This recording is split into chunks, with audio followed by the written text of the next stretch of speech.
7:17 de la mañana es tiempo de recibir acá en el noticiero matinal del Comercio TV de Televicentro a la gerente del Banco Central del Ecuador, a la economista Verónica Artola. Economista, buenos días. Desde la matriz de Televicentro en Quito le saluda Roberto Álvarez Vandenberg. Placer saludarle. ¿Cómo está?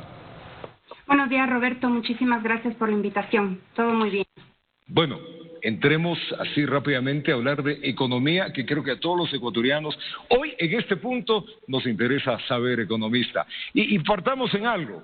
¿Qué diferencia tenemos de la crisis que estamos viviendo a la crisis que vivimos los ecuatorianos en el año 1999? Roberto, esa es una buena pregunta porque, claro, a veces creemos que es lo mismo. En el año 1999 fue una crisis interna, una crisis del sistema financiero, en donde muchos problemas tuvimos justamente, sobre todo con los bancos en el país. Ahora es una crisis global muchísimo más complicada, en donde no solamente depende de los factores internos que nos afectan aquí en el Ecuador, sino sobre todo en los externos. ¿Y a qué me refiero? Con los externos podemos vender menos, con los externos también ha bajado el precio del petróleo. Con este tema interno también hemos recibido menos recursos por recaudación tributaria. Entonces son algunos factores que en el año 1999 no vimos. Incluso en el 99 el decrecimiento o cuánto cayó la economía bordeaba el 4%. Ahora nuestras estimaciones son que podrían llegar hasta el 10% lamentablemente en este año 2020. Y nuevamente digo porque no solamente depende de un tema interno, al ser externo también no viene inversión extranjera directa. Es más difícil también tener recursos de financiamiento en buenas condiciones en el exterior y por eso en este momento la crisis es más complicada de la que vivimos en 1999. Y ese marco es importante que la gente lo sepa y el ciudadano para no tener estos parámetros de comparación. Usted habló hace un momento, economista, de que podríamos llegar al 10% en la caída del PIB. Pero la previsión era de 9.6. ¿Esta es la peor caída o el escenario, como se dijo, llegará hasta 10, 11 a 12? Este es el peor escenario, el 9.6 que nosotros tenemos como Banco Central. Estamos nosotros actualizando la información de cómo se comportó la economía al segundo trimestre del año 2020 y fue el trimestre más complicado entre abril y junio, justamente cuando la economía se cerró, cuando tuvimos la pandemia en su máxima expresión. Y los datos sí nos muestran que hay un decrecimiento bastante importante en ese trimestre. De todas maneras, la buena noticia, porque no me quiero quedar solamente en estos temas, es que para este tercer y cuarto trimestre estamos viendo temas interesantes. Ya algo ha mejorado el precio del petróleo, también se están mejorando las exportaciones no petroleras, sobre todo del Ecuador. Eso significa que ingresa recursos también a nuestro país y ya estamos avisorando que para el año 2021 se podría tener un crecimiento entre el 1,5 y el 2%. Entonces, si bien este año va a ser muy complicado, fuerte, y tampoco queremos generar falsas expectativas de que podríamos crecer en este 2020, eso no quita que para el 2021 ya habrían algunas bases interesantes para tener un desempeño diferente el próximo año. Economista Artola, démosle marco a todo lo que usted nos ha explicado. A ver, si usted nos decía del tema de la pandemia y todo lo que nos sucedió en confinamiento que tuvimos, ¿qué peso tiene en esta caída, en esta crisis económica que vivimos, la pandemia, tomando en cuenta de que veníamos ya con una crisis de deuda fiscal y en otros aspectos? Nosotros hicimos un esfuerzo importante también con el acompañamiento del Banco Mundial, con el acompañamiento de una serie de instituciones también en el sector público, para medir justamente solamente el efecto que tuvo la pandemia en nuestra economía.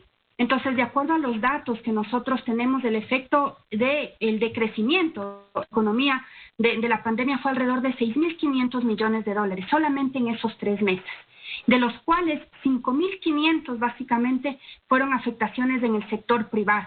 Y si vemos en términos porcentuales son alrededor de 3,3% en esos 3 meses. Significa que mensualmente decrecimos 1,1%. Entonces son cifras que no las habíamos visto nunca históricamente en el Ecuador. Este es el decrecimiento más grande desde que tenemos información nosotros en el Banco Central, que es 1914. Entonces un poco para dimensionar la gravedad.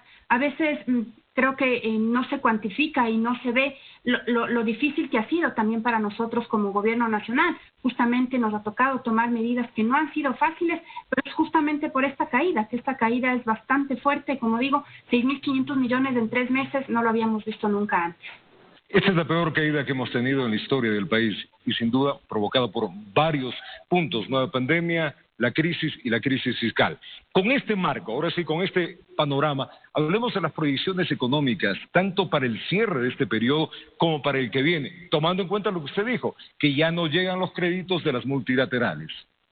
Claro, ahí este mes, a finales de este mes, en los primeros días de octubre, ya nos están llegando los 2.000 millones de dólares del Fondo Monetario. Esperamos a final de año también 2.000 millones adicionales. En octubre esperamos también tener una parte de los desembolsos de China.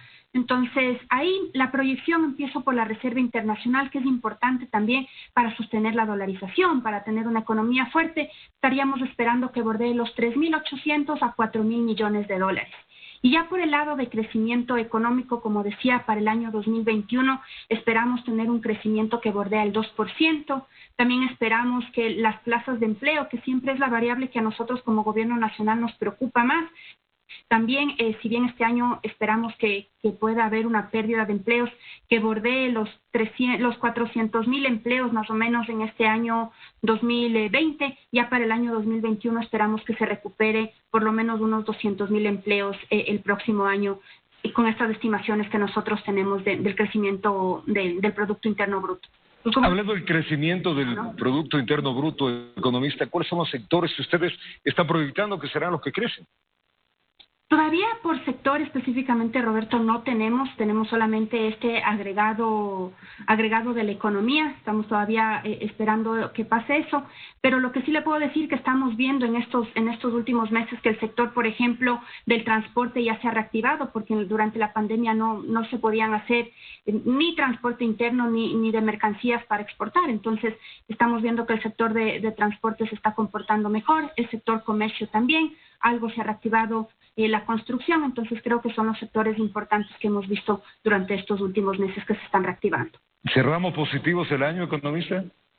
Lamentablemente, Roberto, no. Como digo, no quisiéramos generar falsas expectativas, somos una entidad súper responsable. Vamos a terminar con un decrecimiento este año 2020, pero esperamos ya para el año 2021 tener este crecimiento de alrededor del 2%. ¿Por qué no se han presentado todavía el informe para revisar las tasas de intereses como dispone la ley humanitaria, economista? Roberto, ya fue presentado por el Banco Central. Justamente el día domingo nosotros enviamos como institución a la Junta. La Junta el día de ayer sesionó para tratar el tema de tasas de interés. En este momento, aquí creo que es un punto muy importante para la ciudadanía. Nos encantaría como Banco Central por decreto poder decir, bueno, que se bajen las tasas de interés. Exacto. Diga, se bajen por las tasas de interés, pero tenemos que ser responsables. Nosotros como institución hemos venido trabajando más de un año en analizar cuáles son las tasas de interés adecuadas, y no para beneficiar a las instituciones financieras, Roberto, creo que eso es importante, sino para salvaguardar la salud del sistema financiero y por lo tanto los depósitos de los ciudadanos, que es nuestro interés más importante. Hace aproximadamente un año nosotros como Banco Central disminuimos ligeramente las tasas de interés en el sector de microcrédito y ya hubieron algunas cooperativas que estuvieron con algunas preocupaciones por ese tema. Entonces, en este momento tal vez los bancos pueden aguantar un poquito más y las cooperativas no. En esa línea y con este marco, lo que se ha hecho en la propuesta de Banco Central, trabajada con la Superintendencia de Bancos, de Economía Popular y Solidaria, Ministerio de Finanzas, es poner las variables que se necesitarían para cuantificar una tasa de interés. ¿A qué me refiero? El riesgo de los clientes, lo que se necesita o los costos de fondeo de las diferentes instituciones financieras para entregar crédito, y con eso durante los próximos 5 meses aproximadamente trataremos de delinear una metodología adecuada para el tema de tasas de interés, que pueda castigar, por así decirlo, a algunos clientes, pero también beneficiar y bajar las tasas de interés a otros que tal vez tienen un mejor historial crediticio y de esa manera que sea un poco más competitivo el tema de tasas de interés en el país. Uno de los problemas, hablando economista, del tema de las tasas de interés es que en el tema de la pandemia, en la ley humanitaria, pues se preveía que no existía cobros de intereses por parte de la morosidad que puedan tener los ciudadanos en el momento de pagar crédito o cuentas de la tarjeta de crédito. En este caso se les difería. Los bancos lo que han hecho es unificar todo y cobrarlo. Y luego lo que le proponen es unificar el rubro general que tiene de la deuda y ahí a usted le clavan los intereses. ¿Eso está bien? Roberto, ahí la verdad nosotros como Banco Central no tenemos competencia en poder revisar eso específicamente, pero entendemos que la Superintendencia de Bancos y la de Economía Popular y Solidaria ha estado haciendo un seguimiento importante. Lo que siempre, y ahí coincido con usted, el espíritu siempre fue ayudar a los ciudadanos. Exacto. Espíritu siempre ha sido que no se cobre de más, que no haya interés sobre interés, porque eso incluso legalmente no es posible. Pero claro, ha habido algunas particularidades, bueno, que ya las entidades correspondientes tendrán que revisar. Pero de lo que han dicho tanto bancos como cooperativas es que sí han refinanciado algunos créditos, ¿no? Entonces sí es importante seguir haciendo un seguimiento constante de eso para que los ciudadanos, que entendemos que somos los que estamos tan complicados en esta pandemia, exacto, vender, no pudimos, no sé, las actividades que hacíamos normalmente, incluso también algunos despidos que se dieron tanto en sector público como privado han afectado la cadena de pagos, pues es del interés de nosotros como entidades cuidar a los ciudadanos y esperamos que justamente eso se pueda hacer también. Esperemos que rápidamente esto ya entre, ¿hay una fecha prevista?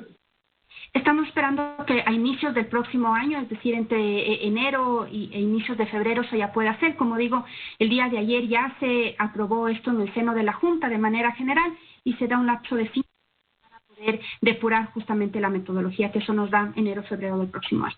Vamos a otro tema que también es de interés ciudadano, economista Artola. Se plantea reformas de autonomía al Banco Central de Ecuador. ¿Qué alcances tiene esta autonomía? Roberto, como usted conoce, y un poco para refrescar la memoria, como Banco Central en octubre del año pasado, en noviembre, hicimos una propuesta para dotar de autonomía al Banco Central. ¿Y qué implica? Poder tomar las decisiones de manera autónoma, independiente, en lo que corresponde a política monetaria. ¿Y qué significa eso? Decidir justamente temas, tasas de interés, encaje, qué es lo que se requiere para salvaguardar la dolarización, en respecto a la Reserva Internacional. Entonces, lo que hemos hecho durante estos meses después de que la ley fue archivada es simplificar el articulado del Código Orgánico Monetario Financiero, en donde solamente se enfoque en esto, en dar autonomía al Banco Central a través de un directorio que sería nombrado o propuesto por el señor presidente de la República a través de una terna y elegido por la Asamblea Nacional, que fue uno de los temas que se debatió la última vez, y que hemos acogido las observaciones de la Asamblea. También fortalecer el balance del Banco Central, es decir, que los recursos que estén en el Banco Central sean para justamente fortalecer la dolarización y que no se ponga en riesgo algún tema en ese sentido, y también dotar de esta autonomía técnica, administrativa a la institución que nos permite tener más fortaleza y confianza en nuestra institución. Entonces, de esa manera, creemos que está bastante depurada ya el articulado. A inicios del próximo año se espera poder tratar esto en la Asamblea o poner en consideración de la Asamblea, y en estos meses pues vamos a conversar justamente con los asambleístas para también, escuchar sus propuestas, ocupaciones y aclarar cualquier duda que ellos tengan. De darse esta autonomía, economista, ¿qué nomás va a regular el Banco Central? ¿Volvería como épocas antaño a regular todo el sistema financiero? La verdad, no me gusta decir que es igual a lo que pasó en su momento, porque a veces hay esa mala interpretación de que el Banco Central, entidad dorada, que el Banco Central beneficiaba solamente a las instituciones financieras, etcétera. Hemos hecho un esfuerzo muy importante como Banco Central para estar a disposición o acercarnos más a la ciudadanía. Entonces, ¿a qué me refiero? Que podríamos regular tasas de interés, podríamos regular el encaje que los bancos tienen en el Banco Central para de esa manera tener política monetaria. En esta pandemia, Roberto, sí creo que es importante que el Banco Central también juegue un rol, por ejemplo, de apoyar algo en el sector real. ¿Por qué no pensar en una alternativa sin poner en riesgo, obviamente, al Banco Central ni la Reserva Internacional, hacer alguna política de esa manera? Hemos hecho nosotros propuestas como banco, pero la dinámica en este momento es distinta porque tenemos que tener una aprobación en la Junta tal vez no pasa tan rápido. Entonces, de esa manera, al tener una autonomía y decisión propia dentro de la institución, creo que va a ser mucho más ágil para ayudar a la economía, ayudar a los ciudadanos, ayudar al sector real y, por supuesto, precautelar la dolarización. ¿Esto de darse también hay una fecha prevista, primeros meses del año? Estamos como programación enviar máximo hasta el mes de febrero esta propuesta a la Asamblea para que sea tratada y bueno, ahí sí ya se definirá si es una ley urgente o no y ya los plazos que correspondan en ese sentido. Economista Artola, que tengamos mejores días en nuestra economía y que las cosas vayan en mejora. La verdad es que el país necesita tener rumbos claros en todo lo que hemos planteado. Así es, Roberto, y en eso estamos trabajando diariamente. Ha sido un un año muy complicado, nunca nos imaginamos vivir tantas cosas, pandemia, precio del petróleo negativo. Recordemos que desde octubre ya veníamos con unos problemas después del paro que tuvimos en ese mes. Ha sido muchísimas cosas, pero estamos trabajando, estamos luchando y como Banco Central siempre a disposición de la economía, custodiando la dolarización y como usted dice, avisorando ya para el próximo año un Ecuador mucho mejor. Muchísimas gracias, economista Verónica Artola, la gerente del Banco Central del Ecuador, comentándonos algunos temas de interés que teníamos acá y que la ciudadanía quería saberlo. Que tenga un excelente jueves, economista. Muchas gracias, Roberto, en este jueves frío, para usted también. Frío, sí. Verdad que sí. Buen día, vamos a una pausa, retornamos con más e importante información.